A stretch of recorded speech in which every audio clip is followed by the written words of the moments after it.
Everyone knows Ukraine is at the very tip of the spear in terms of drone technology in Europe, but which countries aren't far behind, and which are having a hard time catching up?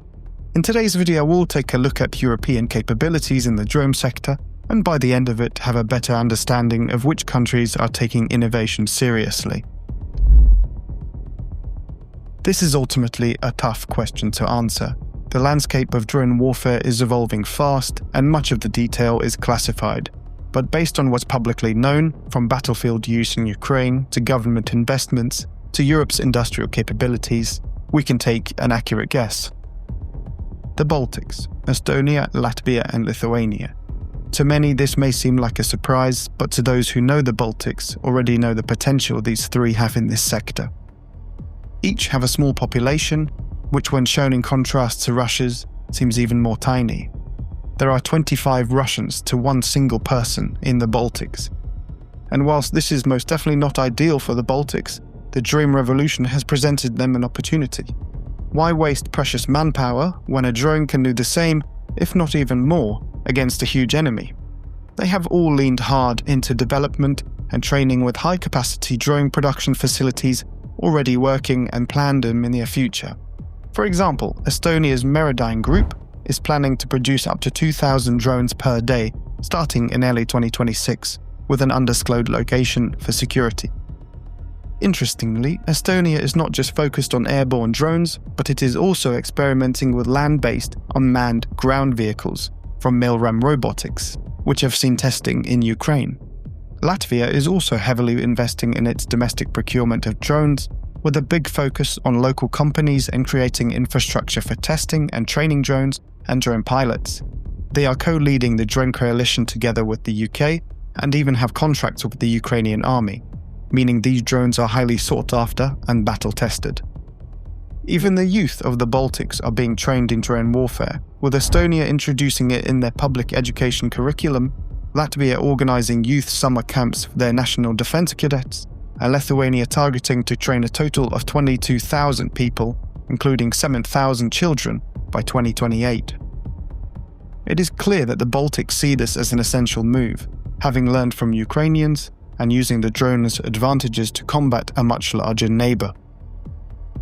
Up next is Poland, which has fully integrated a drone force into its armed forces and is heavily investing in its domestic industry to reduce exposure to potential supply chain bottlenecks.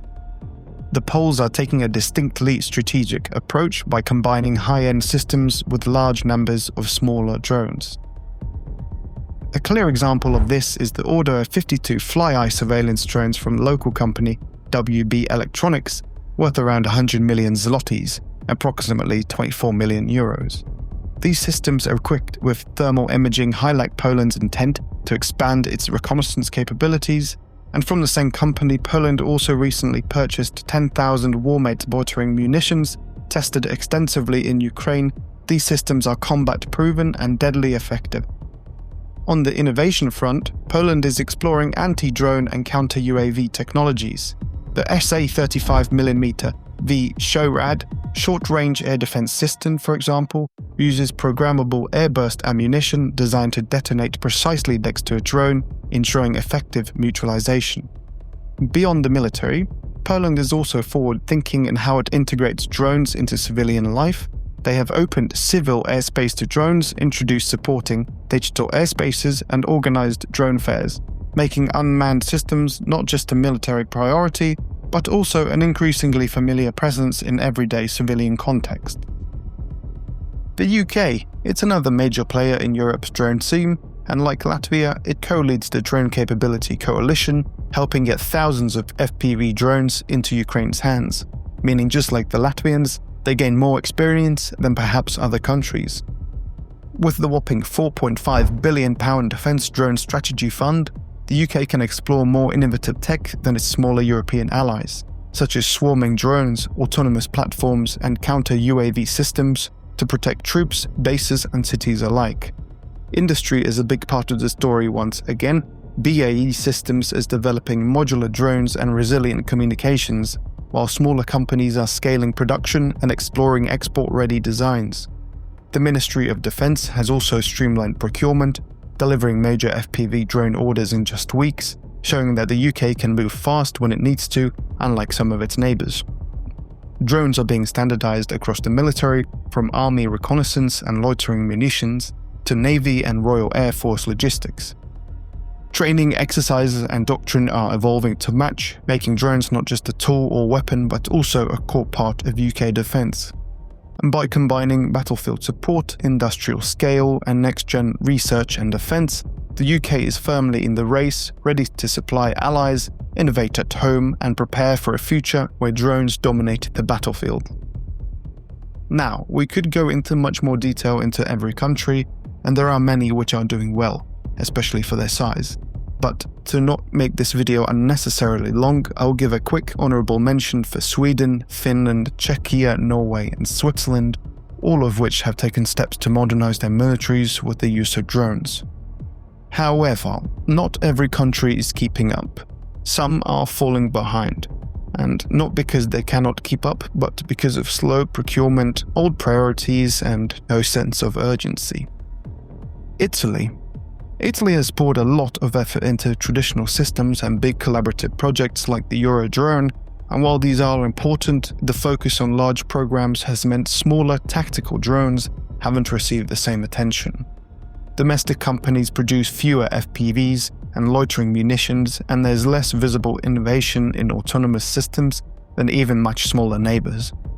Italy has the industrial and technological capability to catch up, but long bureaucratic processes and the slow procurement timelines have kept it below the European average in drone adoption.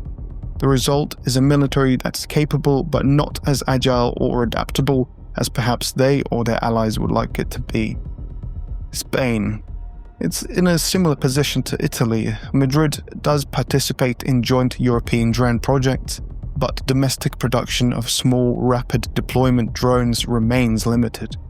FPVs, loitering munitions and other battlefield-ready drones aren't yet central to defence planning. While there are signs of progress, such as involvement in Eurodrone testing and small-scale experimental programs, Spain is still behind countries like Germany, France or even its smaller neighbour Portugal when it comes to fast, tactical drone adoption.